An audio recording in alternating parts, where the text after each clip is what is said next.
Equation के roots का nature, मूलों की प्रकृति के बारे में हम कैसे पता लगाते हैं। तो बेटा हमें डी निकालना होता है। डी होता है बच्चों b² माइनस 4ac। ये डी है क्या? डी को बोलते हैं इंग्लिश में डिस्क्रिमिनेंट और हिंदी में कहते हैं विविक्त कर। बेटा हम d की वैल्यू इक्वेशन में निकालते हैं और देखते हैं d की वैल्यू क्या आई। यदि d की वैल्यू 0 आई तो कोई बात कहते हैं, d की वैल्यू पॉजिटिव आई तो कोई बात कहते हैं, और d की वैल्यू नेगेटिव आई तो कोई बात कहते हैं। अब ये बात क्या? ये बेटा d की वैल्यू से हम मूलों की प्रकृति पता कर लेते हैं। कहने का मतलब रूट्स का नेचर पता कर लेते हैं। वो कैसे, अब आज हम सीखेंगे। सबसे पहली चीज, मान लीजिए आपने d की वैल्यू निकाली इस फॉर्मूले का यूज करके, और यदि d 0 निकला तो हम क्या कहेंगे बच्चों कि हमारे जो रूट्स हैं वो रियल और इक्वल हैं। हमारे जो मूल हैं बच्चों वास्तविक और समान हैं। बच्चों दूसरी बात ये हो सकती है कि आपने d की वैल्यू डिस्क्रिमिनेंट निकाला, विविक्त कर निकाला, और d की वैल्यू यदि नेगेटिव आ जाए मतलब माइनस में आ जाए, तो आप क्या कहेंगे कि हमारे जो रूट्स है वो अनइक्वल है या इमेजिनरी है। दोनों बातें हैं, अनइक्वल भी होंगे और इमेजिनरी भी होंगे। हमारे जो मूल है वो असमान और काल्पनिक हैं। अब बच्चों तीसरी बात, यदि आपने d की वैल्यू निकाली, डिस्क्रिमिनेंट निकाला, विविक्त कर निकाला और d की वैल्यू पॉजिटिव आ जाए तो दो बात हो सकती है, या तो वो नंबर परफेक्ट स्क्वायर नहीं होगा या परफेक्ट स्क्वायर होगा। यदि परफेक्ट स्क्वायर नहीं हुआ, परफेक्ट स्क्वायर नहीं होने का मतलब अपूर्ण वर्ग, किसी का वर्ग नहीं है, किसी का स्क्वायर नहीं है, तो हम रूट का नेचर क्या कहेंगे? हम कहेंगे रियल है, इर्रेशनल है और अनइक्वल है। मूलों की प्रकृति बच्चों वास्तविक, अपरिमेय और असमान है। यदि आपने d की वैल्यू निकाली वो पॉजिटिव निकले, लेकिन वो नंबर जो आए वो किसी ना किसी नंबर का परफेक्ट स्क्वायर हो, पूर्ण वर्ग हो, तो हम क्या कहेंगे?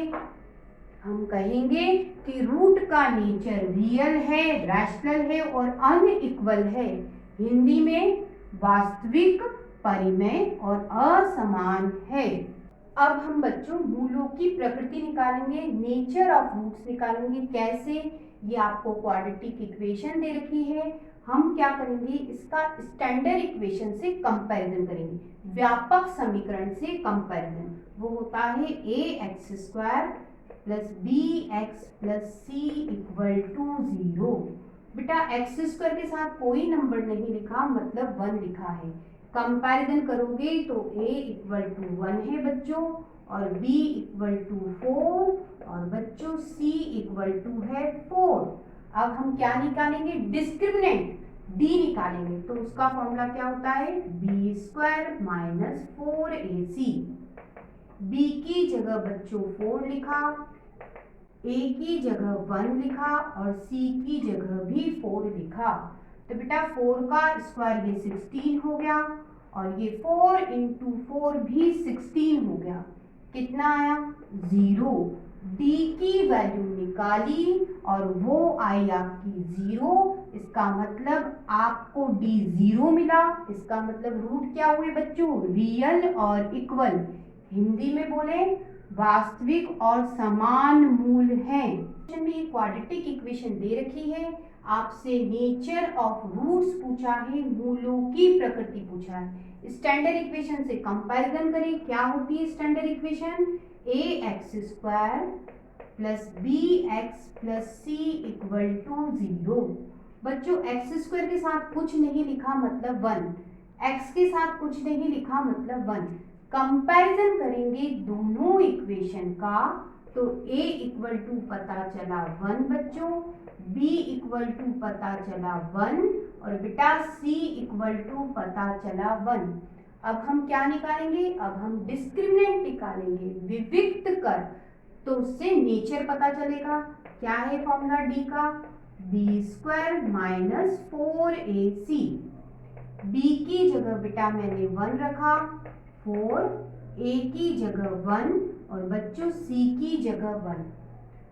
तो बेटा 1 का स्क्वायर 1 और ये हो जाएगा 4, माइनस के साथ घटा देते हैं। कितना आया बच्चों? माइनस का 3। डी की वैल्यू निकाली, नेगेटिव आई। नेगेटिव आई इसका मतलब आपके रूट्स क्या होंगे? अनइक्वल और इमेजिनरी होंगे। हिंदी में बोले मूलों की प्रकृति क्या होगी बच्चों? असमान और काल्पनिक। बच्चों इस क्वेश्चन में आपको ये क्वाड्रेटिक इक्वेशन दे रखी है, हमें मूलों की प्रकृति नेचर ऑफ रूट निकालना है। स्टैंडर्ड इक्वेशन से कंपैरिजन करते हैं। क्या होती है? ax square plus bx plus c equal to 0। अब यहाँ x के साथ कुछ नहीं है मतलब 1 है। कंपैरिजन करें, a आपको मिला बच्चों 2, b आपको मिला -1, साइन पे ध्यान देना है, और c बेटा आपको मिला माइनस का 56। अब हमारा काम डिस्क्रिमिनेंट निकालना है, विविक्त कर निकालना है। उसका फॉर्मूला होता है B square minus 4ac। b की जगह बच्चों रखा -1, 2 पावर लगा दी, -4, a की जगह बच्चों 2 और बेटा c की जगह -56। -1 का स्क्वायर बच्चों 1 होता है, ये माइनस और ये माइनस हो गया प्लस। आप इन तीनों का मल्टीप्लाई करोगे 448 आएगा। बेटा इन्हें जोड़ो तो 449 आएगा।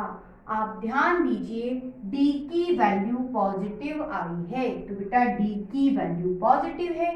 आगे चलते हैं, ये किसी भी नंबर का परफेक्ट स्क्वायर नहीं है, पूर्ण वर्ग नहीं है। नहीं है मतलब क्या है? नॉट परफेक्ट स्क्वायर है, अपूर्ण वर्ग है। तो ये वाली बात भी हो गई। अगर ऐसा है तो रूट्स क्या होंगे? रियल, इररेशनल और अनइक्वल होंगे। मूलों की प्रकृति क्या होगी बच्चों? वास्तविक, अपरिमेय और असमान होगी। इस क्वाड्रेटिक इक्वेशन का हम स्टैंडर्ड इक्वेशन से कंपैरिजन करके नेचर पता करते हैं। चलिए स्टैंडर्ड इक्वेशन क्या होती है? ax square plus bx plus c equal to 0। बेटा a हो गया आपका 9, b हो गया आपका 7 और c हो गया बच्चों माइनस का 2। साइन मिस नहीं करना। आगे चलते हैं, अब हमारा काम d निकालना है। तो d कैसे निकलता है? बी स्क्वायर माइनस 4ac से इसमें वैल्यू डालेंगे। b की जगह बच्चों 7 लिखा, 4, a की जगह 9 और बेटा c की जगह -2। 7 का स्क्वायर मतलब 49, ये माइनस प्लस, इन तीनों का मल्टीप्लाई बच्चों 72। हम इन दोनों को जोड़ेंगे तो आएगा बच्चों 121। 121 किसका स्क्वायर है? तो बेटा 11 का स्क्वायर है। d की वैल्यू निकाली, वो क्या आई बच्चों? पॉजिटिव, तो पॉजिटिव आई है। और ध्यान दीजिए 11 का स्क्वायर है, इसका मतलब पूर्ण वर्ग है, परफेक्ट स्क्वायर है। तो बेटा ये परफेक्ट स्क्वायर है, पॉजिटिव भी है, तो रूट्स क्या होंगे? रियल, रैशनल और अनइक्वल होंगे। मूलों की प्रकृति बच्चों वास्तविक, परिमेय और असमान होगी। मैं आपको बताऊंगी कि क्वेश्चन पूछे कैसे जाते हैं। अब आपसे जैसे ये क्वेश्चन बोला है कि कौन सी क्वाड्रेटिक इक्वेशन रियल रूट्स को बता रही है, जिसके रियल रूट्स है वह क्वाड्रेटिक इक्वेशन पहचानना है। मतलब रियल रूट्स का मतलब वास्तविक मूल। और बेटा वास्तविक मूल कैसे पता करते हैं? तो यदि d की वैल्यू निकालो और पॉजिटिव या 0 आ जाए, पॉजिटिव या 0 आ जाए तो रूट्स क्या होते हैं? रियल होते हैं। ठीक है, तो हम चेक कर लेते हैं कि किसमें d की वैल्यू पॉजिटिव और 0 है, दोनों में से कुछ भी। ठीक है, चलिए स्टार्ट करते हैं। इसके लिए अगर हम d निकालें, फॉर्मूला क्या होता है? B square minus 4ac। तो बेटा ये आपका a है, ये आपका b, ये आपका c। बी की जगह रखा बेटा मैंने -1, ए की जगह रखा बच्चों 2 और सी की जगह रखा मैंने 2। तो ये हो गया -1 का स्क्वायर 1 और ये हो गया 16, ये आएगा -15। बेटा नेगेटिव आया, हमें रूट्स क्या बोले हैं रियल, हमें पॉजिटिव और 0 चाहिए, मतलब ये आपका आंसर नहीं है। अगला चेक कर लेते हैं। अगले में ए आपका ये है, बी ये है, सी ये है। फॉर्मूले में वैल्यू डालें तो बी की जगह डाला बच्चों -7, ए की जगह बच्चों 6 और सी की जगह बेटा 2।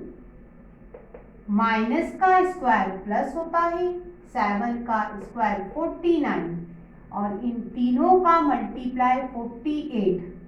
अब बेटा इनको घटाओगे 1 आया, आपको जो सॉल्यूशन मिला वो पॉजिटिव है, धनात्मक है। इसका मतलब इस इक्वेशन के रूट क्या होंगे, रियल होंगे, वास्तविक मूल होंगे। आपका आंसर इक्वेशन 2 है। इनको चेक करने की जरूरत ही नहीं, क्योंकि पूछा था आपसे कौन सी क्वाड्रेटिक इक्वेशन रियल रूट को बताएगी। हमें यही पता चल गया कि सेकंड नंबर पे इक्वेशन बता रही है, आपका आंसर आ गया। आपको इस क्वेश्चन में कहा है कि क्वाड्रेटिक इक्वेशन कौन सी है जिसके रूट्स इक्वल है, समान मूल हैं। बच्चों समान मूल होते हैं तो d 0 होता है, इक्वल रूट्स पे d 0 होता है। हम डिस्क्रिमिनेंट निकालेंगे, यदि वो 0 आया तो वह इक्वेशन के रूट्स क्या होंगे, इक्वल होंगे, समान होंगे। चलिए करके देखते हैं। d का फॉर्मूला होता है b² - 4ac। बेटा इस इक्वेशन को चेक करें तो ये a है, ये b है, ये c है। फॉर्मूले में वैल्यू रखेंगे, b की जगह रखेंगे -5, यहाँ रख दो तो -5 का स्क्वायर -4a, a का मतलब 3 और c का मतलब 2।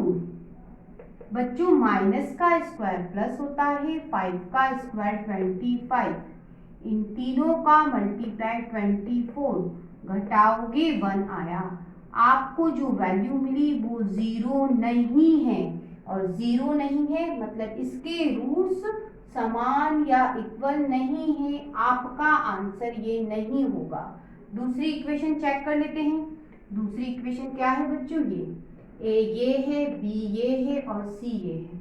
फॉर्मूले में वैल्यू डालें, b² मतलब -4 का स्क्वायर, a का मतलब 2 और c का मतलब 2, यहाँ पे रख देते हैं। बेटा माइनस का स्क्वायर प्लस होता है, 4 का स्क्वायर 16 और ये भी हो गए 16 और 16 में से 16 घटाओगे 0 मिल गया। आपके रूट्स इस इक्वेशन के क्या है, समान है, इक्वल है। आपका आंसर 2 है। बेटा 3 और 4 को चेक करना ही नहीं पड़ा, हमें इक्वेशन 2 पता चल चुकी है। इसके रूट्स क्या है बेटा, इक्वल है या समान है। आपको इस क्वेश्चन में कहा है कि कौन सी क्वाड्रेटिक इक्वेशन है, द्विघात समीकरण है जिसके रूट्स क्या है, इमेजिनरी है, काल्पनिक है बच्चों। तो यदि आप d की वैल्यू निकालते हो और वो वैल्यू क्या निकल आए, नेगेटिव आ जाए, तो हम बोलेंगे उस इक्वेशन के रूट्स इमेजिनरी या काल्पनिक मूल हैं। चलिए स्टार्ट करते हैं। पहली इक्वेशन चेक करते हैं। बेटा ये a है, यहाँ कुछ नहीं है मतलब b है, 1b है और c आपका 4 है। डिस्क्रिमिनेंट विविक्त करके फॉर्मूले में वैल्यू डालें तो d = होता है b² - 4ac। b की जगह बच्चों 1 डाला और a की जगह बच्चों 2 लिखा और बेटा c की जगह 4 लिखा। तो 1 का स्क्वायर 1 होता है और ये हो जाएगा बेटा 32 और घटाओगे कितना आएगा, माइनस का 31। आपको बच्चों नेगेटिव मिला, मतलब d क्या है, नेगेटिव है और d नेगेटिव है, इसका मतलब रूट्स क्या है, इमेजिनरी है, काल्पनिक है। आपका आंसर पहला ही होगा। आगे चेक करने की जरूरत ही नहीं। पता चल गई बच्चों कौन सी इक्वेशन के रूट्स इमेजिनरी होंगे, काल्पनिक मूल होंगे, वो इक्वेशन 1 है।